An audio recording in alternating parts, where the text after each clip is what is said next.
As of right now, I have no idea in the world who's going to be playing a spring game. I do know, though, that this show will have a show all the way up and through and until your team has a spring game and past when they have a spring game, and then we're playing college football games in the fall. Welcome in to the Hard Count. It is Thursday, February 27th, 2025. Last one on the face of the planet, the People's College Football Show. Got a lot to get into today, as we always do. Kane Smith on the ones and twos. Hey, y'all, I think Florida needs to make the playoff. Not because Billy Napier has to save his job. That's not part of it. But I think they have an opportunity now. They got to strike while the iron's hot. The Iron Bowl, speaking of iron, we'll touch on what the state of that rivalry is. Got some takes for you as to what we'd like to hear out of Eugene when it comes to spring football. But before we get to all of that, let's backtrack a little bit to what I just alluded to a second ago. How can we fix spring football? How can we keep spring games? Because everyone's canceling right now. We got Matt Rule saying there's no spring game. We got Steve Sarkisian saying there's no spring game. Ole Miss a year ago just went straight up Pro Bowl games on us. And I appreciate the Pro Bowl games. I appreciate the effort. But how can we salvage what spring football, what spring games are for us as college football sickos? We'll unpack that together. So to give you a broad picture as to how I'm putting this segment together when we're sitting down and talking this thing through, whenever we do a how to fix it segment, the bullet points for me are, okay, what would I want fixed? What do I like that needs to stay? What don't I like that needs to be adjusted? And it's a pretty short list, y'all. I want to keep spring college football game broadcasts on our televisions, and I want us to try to limit spring transfer portal madness. Not that I don't appreciate the portal, but I would like us to have maybe a little bit less volume after spring practice finishes up. So we'll start with that first issue we're going to address. Y'all, you want spring football on your TVs. We want spring football on our TVs. But the problem is, as every coach is speaking to right now, if you have a spring football game and it's on ESPN Plus or it's on Big Ten Network or it's on Fox, whatever it's on, guess what? If we can watch it, every other coach in America can watch it.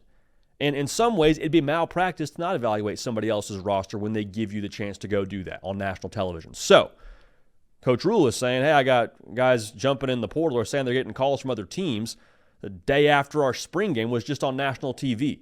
So he's saying if that's going to happen, if we're going to put ourselves out there in a spot where more people can try and poach our roster, a quick fix for that for us is we don't have a spring game. You don't get to see our game. And so in that way, we get to help retain our roster a little bit better. And in other ways, probably help keep your pocketbook in better shape as well when it comes to players trying to leverage what they're getting offered post-spring game. So my solution to this is honestly a pretty simple one.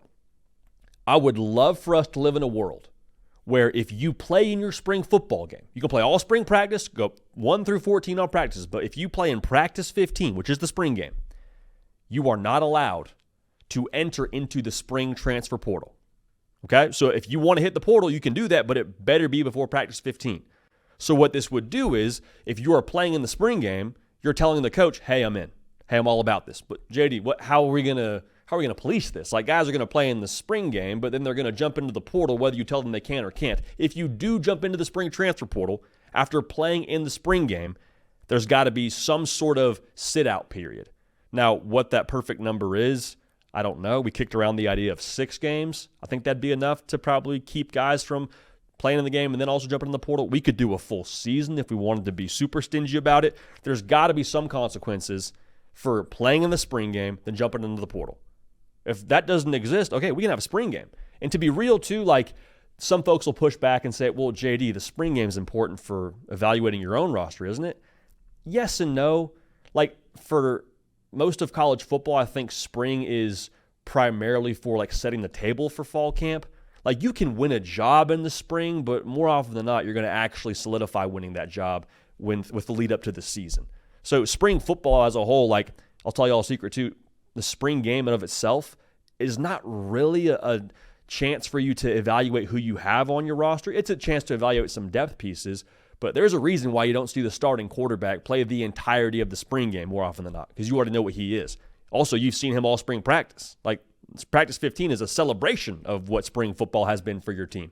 It's a celebration of that phase of the year coming to a close. So all in all, man, like a lot of teams will have a pretty intense scrimmage even before you get to the spring game. Like I think Ohio State has a massive is the wrong word, a massively important sort of scrimmage that they have behind closed doors, either the practice before or right before they have their spring game. They're doing their evaluation during that period. So to put it simply, if you cannot play in the spring game and then jump in the spring portal, I think that would give us the opportunity to still have spring games on the TV, my own opinion. The other thing I want fixed, I appreciate the transfer portal, but as I mentioned, I don't want to see just a massive number when it comes to spring entries into the transfer portal. What I'm okay with in the spring transfer portal is guys battling for a job and then clearly figuring out during the course of 15 practices, hey, you know what? I'm probably not going to start next year. I need to start. So for that reason, coach, I appreciate you so much. I don't have the role I want to have here. I'm going to jump in the portal. At that point, okay, it hurts the depth, obviously, of the team, but I think at that point for the kid, it's fair to have some player mobility there and for him to have the best college career he can have somewhere else. What I'm not a fan of is in the 10-day window, a kid is going back and forth with some other school through a back channel and leveraging a certain NIL dollar amount that he could get somewhere else against his current school that he's at. Like, that to me is not what the portal was built for. And so my solution to this is let's shrink the transfer portal window in the spring. It's already at 10 days. Let's make it 5 days. You don't need 10 days to decide if you're going to stay somewhere or not, especially if it's for a playing time or a development conversation. If it's a money conversation, yeah, 10 days probably helps you. Why? Because you can go 9 days in a row and have this back and forth and keep bumping up the price. What that does, while it obviously, I think, in some ways benefits your pocketbook, it hurts your team. It hurts your staff. Like, these coaches are trying to figure out if they're going to have their starting linebacker or not. And then by the last day of the transfer portal, he tells them he's leaving. Well, guess what? The transfer portal at that point in time, for the most part, a lot of the top talent has started to dry up. I don't have somebody to go backfill your position with. So in that way, the quality of football kind of starts to deteriorate a little bit, and not something that we're necessarily in the business of rooting for. One more thing I'll say here, having a 5-day window as opposed to a 10-day window, the strain that personnel departments feel in college football year-round is just stupid. Number of hours they work, the things they're asked to do during the portal window, during the recruiting seasons, like it is next level. We're going to and already are starting to see really good people in the college football personnel world decide to go do something else, whether it's the corporate world or more often than not the NFL. Like, let's keep good people in college football. And minimizing this window, I think, even though seems like a small change, I think it would provide a little bit more margin, and I think it would maybe help us keep some of those people, like I just mentioned, in college football. So the thing that's tricky about this, where we're heading now with spring football, is best case scenario, we get some Pro Bowl games on the TV from every other school, and I'm not even against that, but it's not the same as 11-11 football. Worst case, we get nothing. Worst case, we go to OTAs, and I'll walk this through a little further. If we go to OTAs instead of mandatory spring football, that doesn't help the product either. Like, obviously, it hurts the fans. Like, we don't get to watch OTAs on our TV. It's not a TV product. But if your transfer quarterback, John Mateer, is going through OTAs, and he may or may not have the entirety of his offense in OTAs with him, it doesn't help him when it comes time to play the football games. It doesn't help Oklahoma, and maybe a top receiver is holding out by not going to OTAs and he wants more NIL money. It doesn't help anybody. So you see where I'm going with this. Overall, like, this is what's best for us as fans, yes, but I think also for the product that college football is, keeping spring practice and keeping spring games as a whole pretty intact is what I think is best for the sport when we look at the big picture here. So, Cato and I have got this campaign going. You've heard the Just Say No campaign. Just say no to poaching in the spring. If you want to poach in the fall, be my guest. Tamper all you want. Why? Because we have college football games being played. And those guys aren't, more often than not now, leaving those rosters in the middle of the season. Do it then. Don't do it during the spring. Let us enjoy 11-11 football. I don't care if the quarterback's wearing a non-contact jersey or not. We're asking all of you, college football coaches, college football personnel people, just say no to spring poaching. All right? Your move. And, I think, Kato, we get enough signatures on that thing, bro. I think we might be able to end spring tampering for all of us is the hope, man. You know, it takes a village. It takes a village, but it starts with 2 guys in a studio in Nashville, Tennessee. Speaking of being in the studio, we also have a podcast product for you. So subscribe to that feed as well. Apple, Spotify, wherever you get your podcast, you type in the Hard Count with JD PicKell. Got a pretty good volume of content over there for you. We have this show twice a week. We got our Sunday Sprint podcast on there for you. So I'm just saying now, check it out. And might find some other things there as well that you enjoy. So we appreciate y'all being dialed in there. Spring practice around the corner. Right now, a lot of these teams, all these teams, are going through the dog days that is, of course, winter conditioning. And this is the grittiest part of the college football year, y'all. As a player, you're going to bed at whatever time you go to bed at, but you're probably not actually falling asleep until midnight, 1 a.m. Why? Because you're thinking about the workout the next morning that's waiting for you when you have your 5 a.m., sometimes earlier than that, wake-up call to get to the facility. It's mat drills. It's ridiculous tug-of-war. I mean, it's just like what you do at that hour of the morning in college football is really where national titles are won and your culture is set. Pete Nakos, who just crushes it for us here at On 3, has got an article out right now talking about some early Enrollee Intel. So if you want to get all the intel, go get a membership over at on3.com. Get all the intel. I'm going to talk about a couple of players mentioned here, but there's a lot more over there that I think you're going to want to make sure you get dialed in for. So shout out to Pete and shout out to him for having this content for us. So Bryce Underwood is obviously the next guy at Michigan. We've told you we think he's going to be quarterback one from game one. I don't think that's a stretch. The early intel on him so far with his time in Ann Arbor is he's a guy that is super mature and at the same exact time committed to doing the work that it's going to take to be successful, committed to what they're asking him to do at Michigan. And I think that's worth noting here because when we talk about Bryce Underwood, what do we talk about? The physical giftings, number one overall player in the country, the way the ball jumps out of his arm, the athlete that he is. Nothing we talk about with him is a governor physically. So if he's got it all right between the years and he's adjusting to college as the top player in America and he's committed to what they're asking him to do, sky's the limit for Bryce Underwood. So that doesn't tell us everything. I still want to see spring football. I still want to get the early practice reports over there from the Wolverine or Michigan on 3 site. But the early buzz around Bryce Underwood is, hey, this guy gets it. Guy's handling business, and that's very, very good news for the folks out there at Michigan. Jakeem Stewart, high-profile defensive lineman that USC landed this past cycle. They've been really impressed by the way that he's just, in the same sense, committed to the work and just kind of kept his head down. One thing that's noted in this article from Pete Nakos, guy does not have a big head.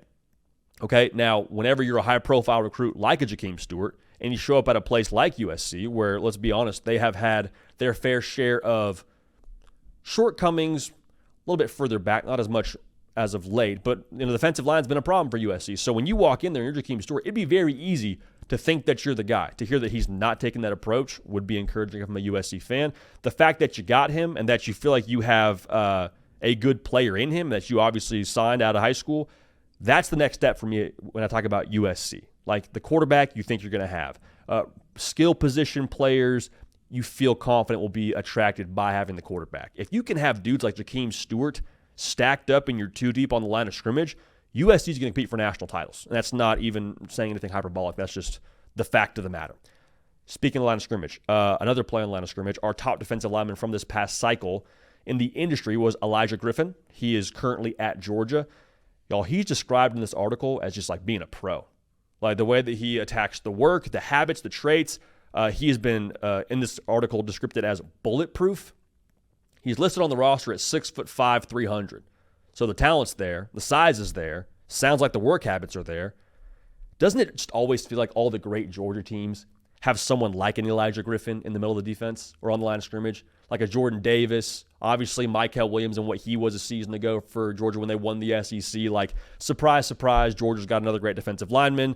Sounds like he is buying into the way they do things out there, which should be and obviously is encouraging if you're a Bulldog fan. Now, Keelan Russell is a really interesting individual to watch as things progress in Tuscaloosa this spring because that quarterback battle feels like it's going to be pretty wide open between Keelan Russell, Austin Mack, Ty Simpson. And Keelan Russell, being the true freshman that he is, the report on him is dude's a competitor, dude's an alpha. That encourages me. Because whenever you get to a place like Alabama, it'd be very easy for there to be some calibration, right? It'd be very easy for there to be a little bit of a process where you have to get acclimated to college and acclimated to college workouts and all those things. Like nothing that we're talking about with Keelan Russell has to do with the way that he's going to throw the football downfield for Alabama. It's all about, again, what we said with Bryce Underwood, the mental makeup. And so to have that confidence and to be described as an alpha and to be a competitor the way that he is, I am really, really curious to see how he factors into the quarterback battle in the spring. Because if he has the right mindset, I don't think it's a physical thing for him. Really, really, really fascinated by that room and what that's going to look like here with Kalen DeBoer and a new offensive coordinator now in Ryan Grubb. Now, this is one more player, or two more players I want to talk about. Well, one player specifically I wanted to make sure we mentioned who's listed in this report. Again, ton more intel over at on3.com. Pete Nakos has a great article out. Go check it out. Other teams, too, I'm not even mentioning that are a part of this report, so go check that out. Jaden Blair, safety for Notre Dame. They love what they have in him physically, and I can speak to this from an eyewitness account. Like, we saw Jaden Blair, the true freshman safety, at the national title game on the field when Notre Dame's getting ready to go play Ohio State. And you see the size of this guy, and you're like, what in the world does he play? Is he a wide receiver? Is this guy like a defensive end? 6'5", 195. So defensive end, I suppose, would be a stretch, but like extremely rangy. Does not look like he's someone that would be back there playing. Like, the size of this dude, the long arms, the wingspan, all those things, like that is something that I think Notre Dame is obviously excited about to get good return on that at this point in time. And within that defense, too, that Marcus Freeman is going to run, you're going to need to have a safety be able to cover some ground and be able to have a tremendous coverage radius. And it sounds like Jaden Blair has that. And again, 6'5". The eye test with that guy is passed with flying colors. Now, one more player to talk about here, quarterback at Ohio State, Tavian St. Clair, a dude who was committed to Ohio State early, stayed committed the entire way, a guy who's from Ohio. Justin Fields is a comparison that he gets a lot just from a physical perspective. Both guys with a good build, both guys with good size and good athleticism. The report mentions Tavian St. Clair maybe checking the box with those comps, but the report says that Tavian St. Clair actually spins it potentially a little bit better than Justin Fields did. Now, we'll see how that progresses, and we'll see what he is as an actual college football player. But for those to be the tools you're working with, Ohio State, full-on Jesse Pinkman, they can't keep getting away with it. They, once again, are set at quarterback for what looks like the foreseeable future. Surprise, surprise. So, again, go check out that article at on3.com. Pete Nakos crushing the game. A ton more intel over there, but that's just the tip of the iceberg. Make sure you get dialed in over there on on3.com. It's fun that we're actually talking about spring practice, man. Like, it's around the corner. It's almost there. They haven't done away with spring football just yet. They haven't killed spring games just yet. And so we are going to obviously devour the spring game. But in addition to that, we're going to devour some spring intel. We talk a lot about spring intel on this show. We talk to a lot of people close to these schools, and we give you the reports that they're telling us. Let's do a new series together, though. Let's talk about the things that we want to hear from these specific schools. Like, I want to go down the message board. I want to talk to X, Y, and Z insider, a person close to the school, and hear these things. Today, things that I want to hear from Oregon coming out of spring practice. All right, now, if you're new to the show, welcome. It's college football year-round. If you're a sicko, you're just like us. It's college football, nothing but college football. In the month of February, in the month of August, in the month of November, it's ball all the time. So make sure you're subscribed. So one thing that we want to hear is the buzz around Dante Moore. I don't think anybody's questioning what he is physically. I want to hear about him taking ownership over the team with Dillon Gabriel now gone to the NFL. And I want to hear about the development year that he had paying off. Because remember now, Dante Moore, he played as a true freshman at UCLA. The report on him was out of high school, like he wants to go somewhere to play early. So he goes to UCLA, it goes how it goes, hits the portal, and he says, I want to go somewhere where I can sit a year, get better, develop, all those things. Well, now he's had that year underneath him. I want to hear that paid dividends. I want to hear about the jump he had from this past spring to this upcoming spring. That's one thing, because it's not like a physically demanding offense necessarily for Oregon at quarterback.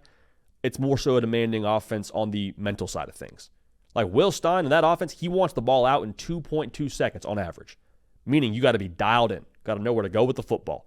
Did that full year of him watching Dillon Gabriel run the offense at a Heisman finalist level pay off? That's what I want to hear, because you've had two quarterbacks now the last 2 years be Heisman finalists. Is Dante Moore next as the great leader, as the guy who runs the system? Very curious to see. Evan Stewart. I want to hear that he's ready to step up and be the wide receiver one kind of guy, because there's some big shoes now. In Oregon, the last couple of years, from a Troy Franklin to a Tez Johnson, they have consistently had a go-to guy in crunch time. And Evan Stewart, he flashed this year a couple of times. Like, you think about the Ohio State game being a great spot for him. He has all the talent in the world. I want to see it come together in this offense after a full offseason under his belt, in addition to what last spring was for him. I think that's going to be what separates Oregon as well in the Big Ten. The explosiveness that they could have at that wide receiver position and maintain that. Y'all, that was the difference for Ohio State down the stretch, was it not? Now, Jeremiah Smith is a lofty comparison, but like that was to me why Ohio State turned it on at the end of the season and really what made them so dangerous. So for Oregon, Evan Stewart, let's level up. Let's give us that explosivity or maintain that explosivity for Oregon and just keep that offense a wagon. One more guy on offense I want to talk about. Mekhi Hughes is a transfer running back from Tulane. Did just silly numbers last year, over 1,400 yards. He is going to be in Eugene this spring. I want to hear just a, hey, wait till you see this guy kind of buzz. You know what I'm saying? Like, I want to go to scoopduck.com, I want to go to the message board and hear about, hey, Mekhi Hughes tore off some big runs today at practice. Hey, the staff will not stop talking about Mekhi Hughes this, Mekhi Hughes that. I want to hear that kind of juice because this offense in itself is also built to run the football. I mean, we've seen what they can be with a bell cow at running back. And there's a little bit of a feeling for me that because of Mekhi Hughes coming from Tulane, he's not as much of a known commodity for the college football public. I think that's going to change in 2025, but I think it starts with the buzz that we hear behind closed doors of what he's doing against that Oregon defense in spring practice. So last thing I want to say here, I want to hear that last year hurt for this Oregon defense, for the team as a whole, but especially on defense. And that sounds a little bit sadistic to say, but like, hear me out. Last season, with how well Oregon played the entirety of the year, undefeated, win the Big Ten, you go to the Rose Bowl and you got Ohio State, a team that you already beat now, that you're going to play for the second time, and for them to score 41, I want Oregon to take this a little bit personally. Now, you lose some pieces, of course, but there's a lot of guys back, a lot of key guys back now that were a part of that defense that had that happen to them. And not to keep talking about Ohio State, but I think the blueprint they laid out is a little bit interesting when you talk about the story arc. Like Ohio State, going into last season, it was very evident what the mission was. The standards are always high, I get that, but like it was very evident they wanted to go win the national championship, okay? I want to have that same mentality, that same swag, that same chip on the shoulder from this Oregon team. Because last year, being where they were, the top seed in the college football playoff and all the things I just mentioned, I mean, they had checked a lot of those goals off of their list. They had. And then they go play Ohio State, and what happens. And I think a lot of people would tell you internally in Eugene that was, again, I'm assuming now, I can't prove this, but I think that was probably an embarrassing thing for the folks in Eugene. And so that's unfortunate that it happened, but successful people, we talk about this on our show, successful people take those embarrassing moments, they learn from them, and it's not just a learning moment, it's also fuel. I want that to fuel the Oregon defense. I want that to fuel them here moving into 2025. So as it pertains to the spring, I'd love to hear a couple of Oregon players on defense just say, yeah, man, we think about Ohio State all the time. We think about the Rose Bowl all the time. That was personal for us. When you take it personal is when you take ownership. And I think Oregon's taking ownership. I just can't wait to see how it formulates in spring football and how it formulates for them on the field in 2025. Because for Oregon, they're approaching that territory with the roster talent. It's not going to be a thing of them not having the players. It used to be. It's not anymore. It's going to be about, can they squeeze that last 10%, that last 15%, situationally be as good as anybody else, and find a way to win those football games against those equally talented rosters. Dan Lanning's cooking, man, but we will see what they are when spring football rolls around. It's exciting. It's very exciting. Spring football's here. Gosh, it's not here yet, but it's here in the sense that we're talking about it, and we'll obviously keep that series going. Things we want to hear about your football team when spring ball rolls around. So Dan Lanning, in his first game, played against Georgia. Did not go well for Dan Lanning. Now, for Georgia, since then, they have had a new offensive coordinator the last couple of years, Mike Bobo. And Mike Bobo is a little bit of a polarizing figure in the world of Georgia football. And I get it, but I also don't. Like, I understand the frustration around Mike Bobo in the sense that last year you rolled into the season with allegedly the top quarterback in college football in Carson Beck. You were supposed to be the team that won the national title, and all those things are true. And also just like the logo that it is with Kirby Smart as your head coach, like you're supposed to win the national title every single year. That is their expectation. That's pressure. It's also privilege, which is a bit of a cliche, but it fits here. And when you look at last year, if you were to take a poll of Georgia fans, I think a lot of them would, when they would talk about what went wrong a season ago, there would be a sentence in there about Mike Bobo and what he did not do. And so one of the takes that y'all threw at us over on the Twitter sphere was, hey, Georgia fans, I will die on this hill. They're going to complain about Mike Bobo. Their words, not ours. And so I got to thinking about this, and I think there's a lot here. Like, I think you can have a percentage of the blame divvied up towards Mike Bobo without it being a Mike Bobo problem. Do we align there? Like, again, I told you I understand all the frustrations. But at the same time, how much are you going to blame Mike Bobo for the drops, for the Carson Beck interceptions, for not getting a push up front on the offensive line in the first time in what feels like, decades? To me, I think the Mike Bobo complaints comes from a self-fulfilling prophecy, because I want to backtrack a little bit here. Todd Monken, former OC at Georgia, takes a job in the NFL. Mike Bobo is then named the OC. When that happened, there was a very visible response from portions of the Georgia fan base saying, oh my gosh, eye roll, can't believe this, not a fan of this, not big on this hire. And kind of made a mental note of that. Okay, got it. That's how they feel. Move forward into last season. You play for the SEC championship. Carson Beck looks awesome. Again, this is 2 seasons ago. And Brock Bowers is a bionicle. Like, you do great things offensively. Okay, got it. Check. Move to the next season. This past season wasn't the season you wanted to have, and Mike Bobo is getting a lot of blame. I think it's a little bit less about how much blame is actually designated to Mike Bobo. In reality, I think it's a lot more about the self-fulfilling prophecy of Mike Bobo not being the offensive coordinator that Georgia fans maybe wanted from the jump in this thing. That's just my feel on it. So when we talk about the actual blame that needs to be designated, I'm not here to tell you that Mike Bobo called a perfect season. By no stretch of the imagination. There's absolutely games where you look at Mike Bobo and say, is that really our best play call? Are we sure it's going to take us this long to get rolling against Georgia Tech? Or why does it take a first half, us getting embarrassed against Alabama, to figure it out in the second half and go make this a close game in the fourth? Like, why is that the world we're living in? I hear what you're saying.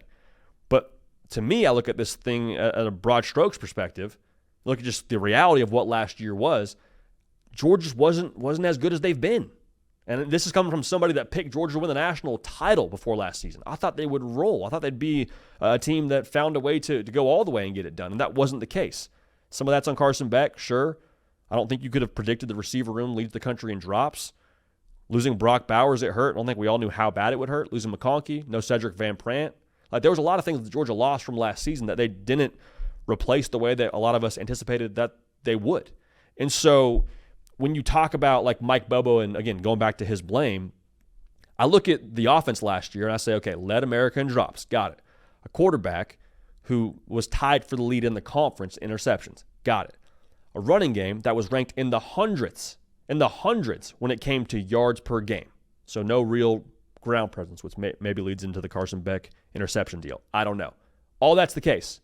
Still scored 30 points a game. Still won the SEC. I'm not telling you it's all on Mike Bobo, but I don't think Mike Bobo is the one to be given all the blame either when things weren't going well. There's something to be said, too, for just finding a way, man. Working with what you got, adapting in the context of a 4-quarter game on a Saturday, you just find a way. It wasn't always pretty. It wasn't always perfect, but give Georgia credit. With what they had on the roster, they found a way. With what they had, they found a way. And so in 2025 now, how they use some of these new ingredients is what I think Mike Bobo should maybe be assessed by. Because last year was last year, and you're bringing Carson Beck and all those things. You're kind of wiping the slate clean in a lot of ways with what you have on offense. 41% production is returning from last year's team that won the SEC on offense. Okay, that's good for 108th in America. We are now at 136 FBS teams. So shout out to Bill Connolly for those numbers. Great coordinators just find a way to make it work. Like it came out the other day, Steve Sarkisian is calling an offense for Quinn Ewers with a torn oblique. You just make it work. We're all sitting here saying, why is Texas running the football that way? Why aren't they explosive? Why aren't they this? Why aren't they that? Because your quarterback can barely do a Russian twist, man. That's why you're not throwing the football downfield, and Quinn Ewers has his own blame. It's not a Texas segment, but Sark found a way to make it work. Every year, it feels like Lane Kiffin finds a way to make it work. For Mike Bobo, with a Zachariah Branch, Noah Thomas, a Gunnar Stockton, it's going to be a different format now. I still think you want to throw the football downfield, but it's going to be a different kind of offense. Can you find a way to make it work in 2025? I think he can. To what degree, we'll see, but I think he can. And Brooks Austin, friend of the program, does great work over there on the Film Guy Network. He made this point, and I 100% agree. At some point, you got to trust Kirby Smart, right? At some point, if you are having an issue with the assistant coach of what your football team is, you got to look to the guy who's hired that assistant coach, right? So I would ask the question, do you trust Kirby Smart that he has the best staff he can possibly assemble for Georgia to win football games? Because I think that's all that matters to Kirby Smart. If the answer is no, I would say you're dumb. It's not me saying you're a dumb person. I think that's a dumb thought. Won 2 of the last 4 national titles, just won the SEC. Kirby Smart knows what he's doing. If your answer is yes, then I say, okay, there is some part of me now that is seceding control, that I may not know everything in the inner workings of Georgia and the exact play call and how they wanted it to look, and I'm just going to say, hey, Kirby Smart, I don't know how it all works, but I trust him. I trust him. And I think that, quite frankly, Kirby Smart has earned that much. So does Mike Bobo have some blame? Of course. Is he the problem? Does he need to leave town for Georgia to win national titles again? Absolutely not. That is not the case. Just thought it'd be a good time for us to kind of have an alignment on that, because I've seen that bubble up a little bit more across the college football media space. Just a lot to be made about Georgia and what they didn't do last year. All they did was win the SEC, and now we're talking about Georgia and have they fallen back to earth? No, Kirby Smart, I'm telling you, as long as he's the head coach out there, they're going to be in good shape.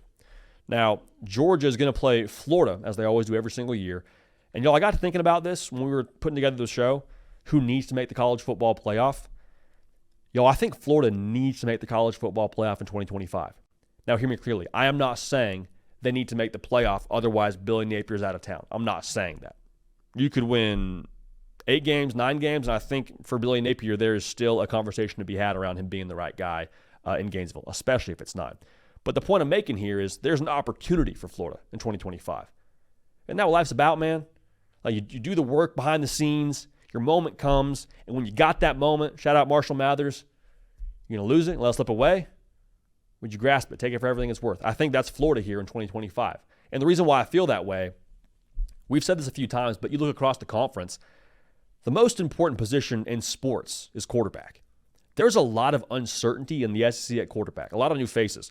Florida's 8 conference opponents, 4 of them will be starting somebody new they didn't start last year at quarterback. Meanwhile, Florida's playing a guy that some people would argue has the most upside in all of college football, period, in DJ Lagway.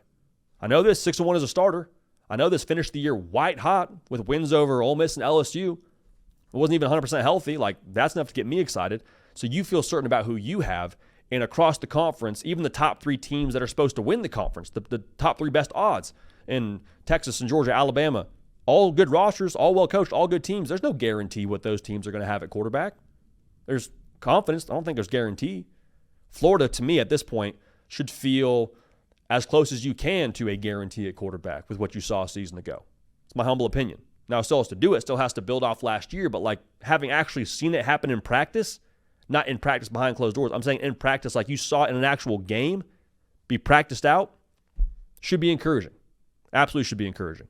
So you take the DJ Lagway of it all, and you pair that with what the roster is around him. I mentioned returning production a couple times on this show. Y'all, you have a roster, I think, to maximize DJ Lagway. You're top 20 in returning production. The only team that you play on your schedule that has better returning production than you is Texas A&M. And when Florida played A&M last year, they were nowhere near the team they were in the month of November. So I like the returning production, of course, but even more, man, I like the scars on this team. I really do. Because we look at last year, and I mentioned the A&M game. Post A&M, that was in September, everybody, myself included, assumed that Billy Napier was going to get fired. Think about how a team handles that internally. Like, you can say you don't listen to the media or whatever. You say you put on the blinders, worry about the building. Everybody has an iPhone. We all got Twitter. Everybody else was being said. Think about how difficult that was to manage that kind of turbulence with all the outside noise, and then for them to shrug that off and to still finish with 8 wins with the bowl game. That tells me a lot about the way they're wired. Oh, on top of that, you lose your senior leader at quarterback and you have to play a true freshman, DJ Lagway, the rest of the way. That turned out being a great thing. But for that team to not flinch, I love the makeup of this team, man. I said it. I love their scars. I love the way they're battle tested. Now, the thing that probably people will push back with is, well, JD, schedules Hunger Games. I don't disagree. It is. Like, it's brutal. What I would say, though, is however hard the schedule is, it also still provides, in a weird way, some margin for Florida. I mentioned Florida. Let's say they win 9 games next year. I think Florida is one of 2 teams in the sport that could make the playoff at 9-3. them in Oklahoma. As much as Florida has, so many preseason ranked opponents, that could kind of be the advantage for Florida in a bizarre way. I mentioned margin. Florida plays 3 ranked opponents in the month of November. As of right now, we'll see what they are when they play them, but as of right now, that's what Florida has lined up. If they stumble a little bit early, it's not ideal, but they have a chance to close pretty strong with that schedule. And so, yes, I do think the schedule's tough. I totally get it, but to be able to potentially lose 3 games, if they look the right way, they're against the right teams, Florida, I don't think it's irresponsible to assume they would potentially make the college football playoff. Now, they probably need some help around them, but I think that's in the discussion. So if that happens now, if Florida does make the playoff, we made this point, but I want to make it one more time. Florida football would flywheel.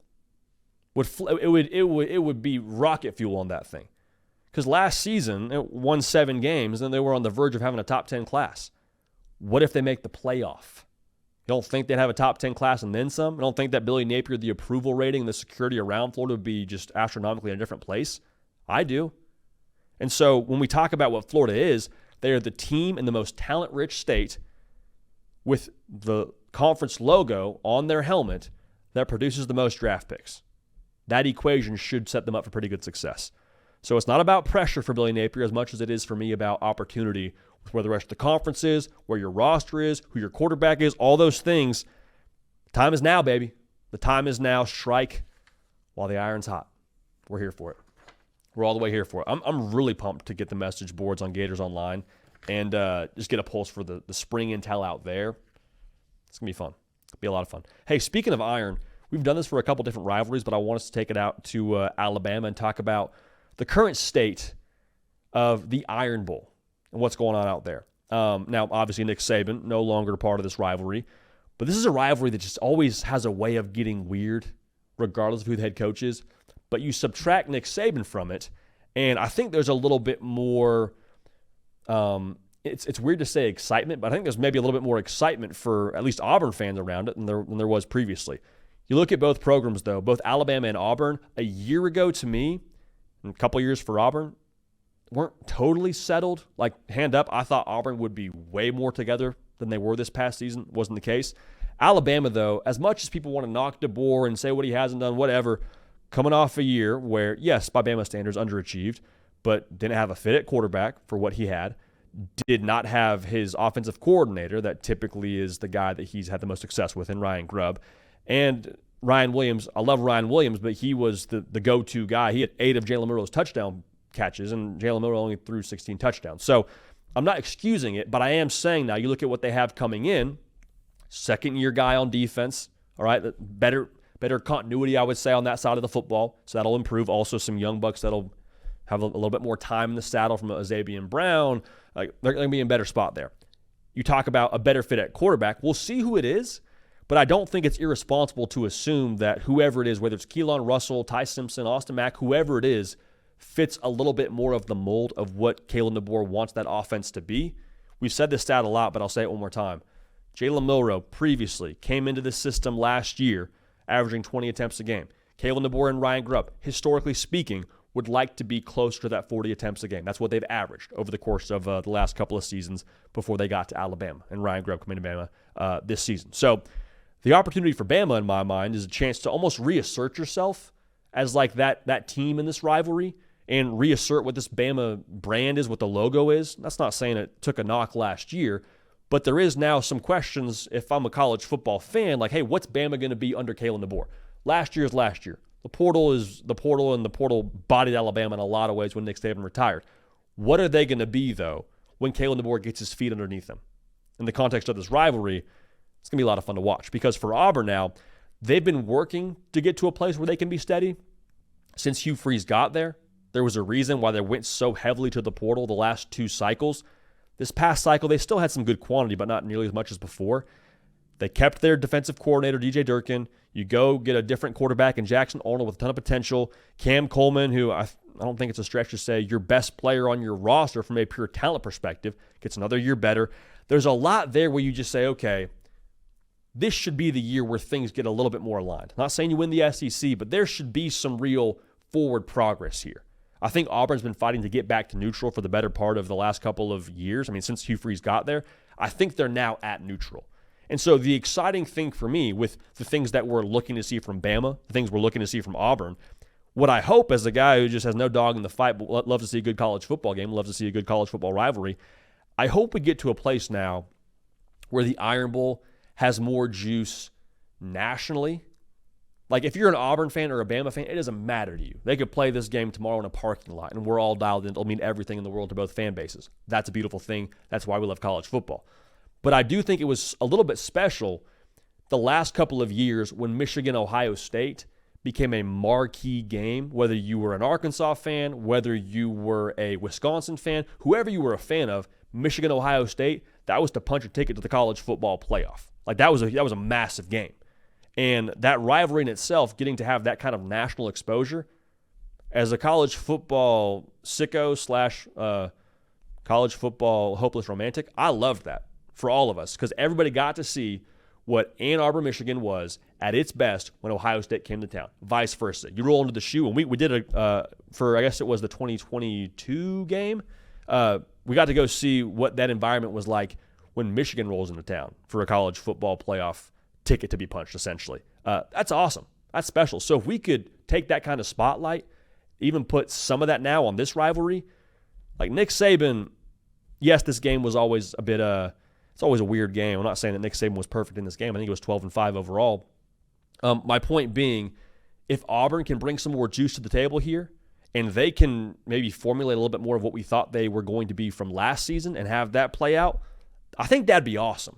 Because I think at that point, then everybody has more attention on the Iron Bowl and Alabama being Alabama. Like I think that would be a lot of fun. So the better impact, the more juice, the more stakes, I'm here for it. It'll mean everything in the world to both fan bases, period, and that's the beauty of college football, like I said.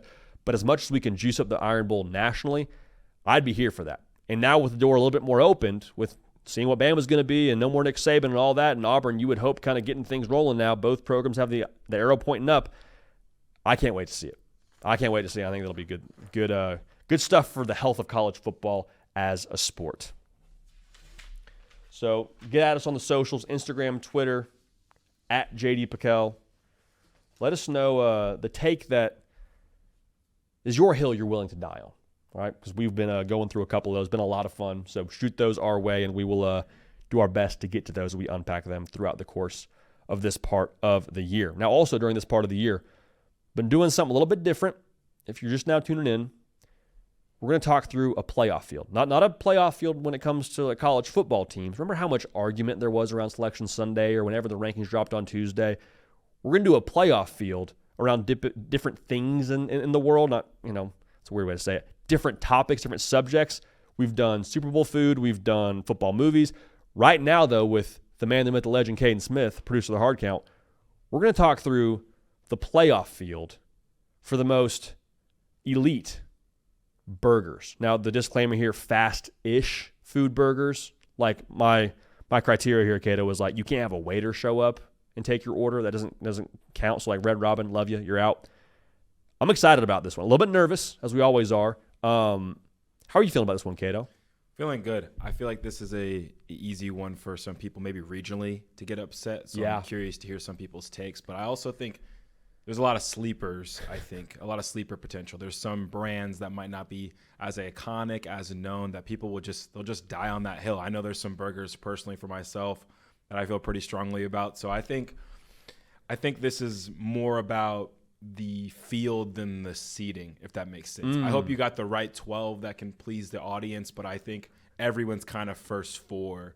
There's a lot of different arguments to make as far as who can be your top four. So I'm excited to see who gets these buys and ultimately see who this 12-team field is with the burgers. Yeah, I have a horrible feeling there's 0% chance that we get 100% approval rating, unfortunately. But you know what?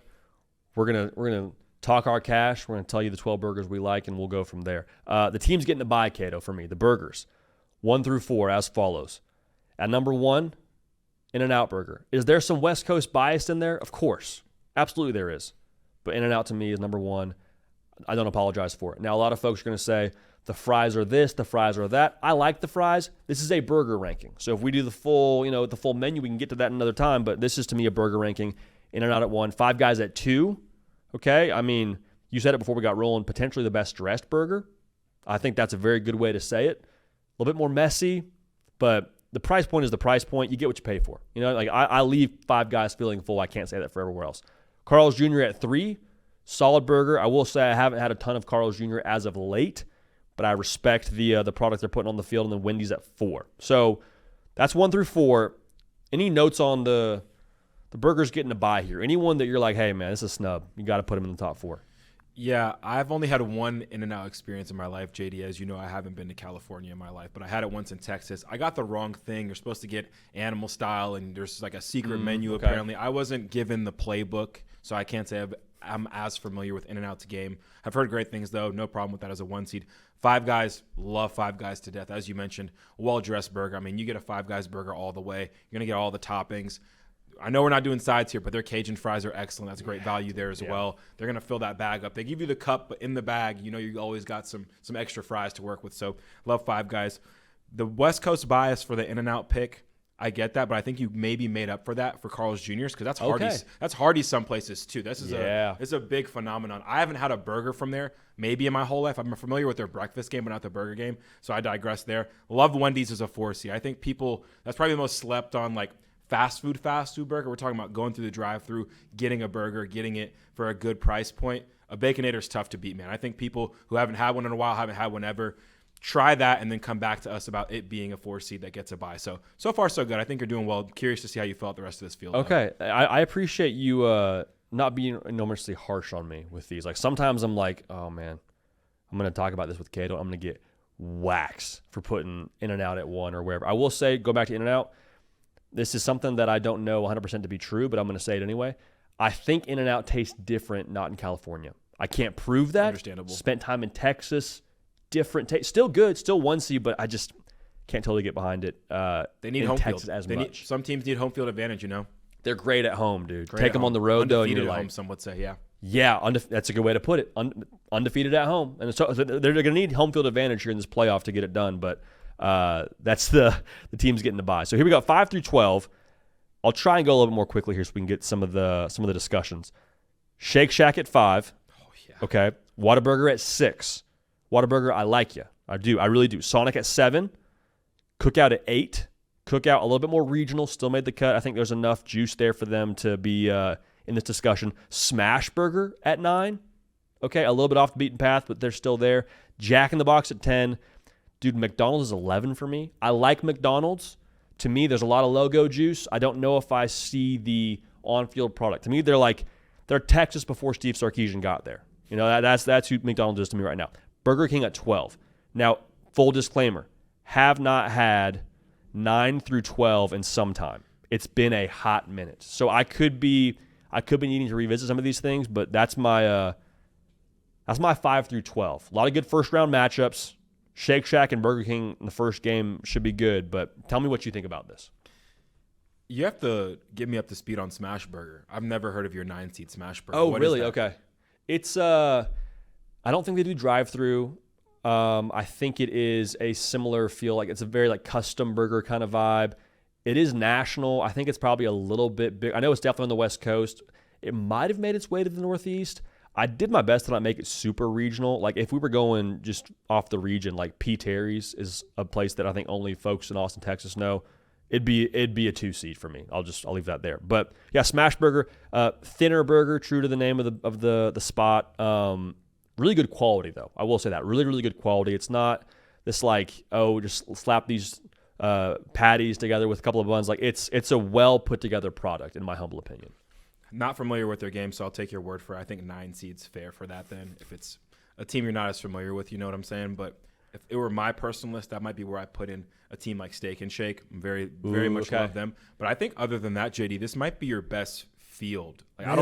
I don't know who's missing. Like I don't the people have to let us know in the comment section, but I think you kind of covered all your bases here. You have some of the upper echelon burgers like a Shake Shack, which is delicious, kind of like a Five Guys, though you get what you pay for there. Sure. We could argue with your seating for sure. I'd argue that McDonald's, like you mentioned, it could be a little bit of brand bias. That's Old Reliable, man. Those Golden Archers, I think, belong in the first round with a bye in those top 4 seeds. So I would give you that. And again, it's just burgers. So I love a Quarter Pounder. I love a Big Mac. For calling burger for burger and you're choosing one representative, it might be hard there. Talking about overall menu, though, I think some of these places have different arguments. Whataburger, I like where they're at seated.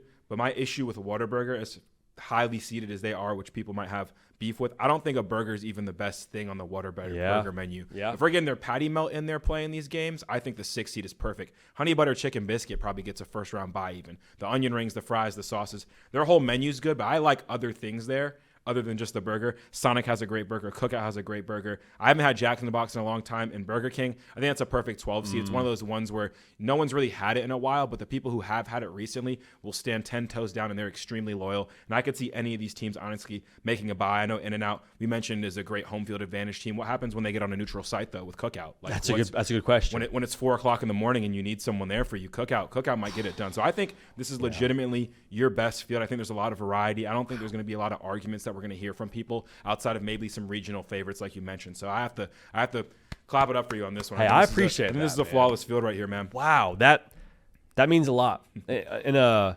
topic that is so flammable as well. A lot of controversy in the burger world. So to hear that we get some approval from you, being the culinary expert too here on this show, like another show for another time. But I mean, that I appreciate that. That's good to hear. I mean, one thing I will say too, go back to Whataburger. Does the patty melt count as a burger? Because it is, I believe, a like burger patty. Yeah. Does it qualify? I don't think it changes my seating, but it matters when they get into the later rounds. And like you said, they play. I don't know. Maybe they play 5 guys later on in the playoff. I don't know. It's a menu item that can go toe to toe with anyone. So I think if we're trying to put our best foot forward, I think that might be one where we go find the committee. We talk to the burger committee, the powers that may be, and they figure out what is the best representative. Is it unfair to use, not a bun and use 2 pieces of Texas toast as your team through the playoff? Do you have to stick with a burger? So I think that's something. Maybe we find out what's more fair, and maybe we find out also which has the highest approval rating. Like whichever one that the people think is better, maybe that should be the team that represents there. But regardless, I think 6 seed is pretty safe. I would be very excited with that matchup against McDonald's in the first round. I mean, that's cinema right there. Talk about big brands. Talk about a TV number. Brand power. I mean, supersize me. That's all I'll say. I mean, legacy on the line there for the Golden Arches. Kato, appreciate the heck out of you, man. Making the show go and also being quality control too on our burger playoff field. Get at us in the comment sections too. Let us know what we missed. Let us know what you would put in your own field. Obviously, make sure you are subscribed to the show. Appreciate y'all making this show what it is, man. Let us know also in the comment section what you want to see on here, whether it's more conversations with players, working to get some coaches conversations lined up for y'all like we did with Lincoln Riley. But genuinely, this is a show that we all get to have together. I say we, us on this side, y'all on this side, making it what it is. So thank you for that. For Kato, on the ones and twos, for y'all, for all of us here, we appreciate y'all. We love y'all. We will keep this party rolling. We will see y'all next time.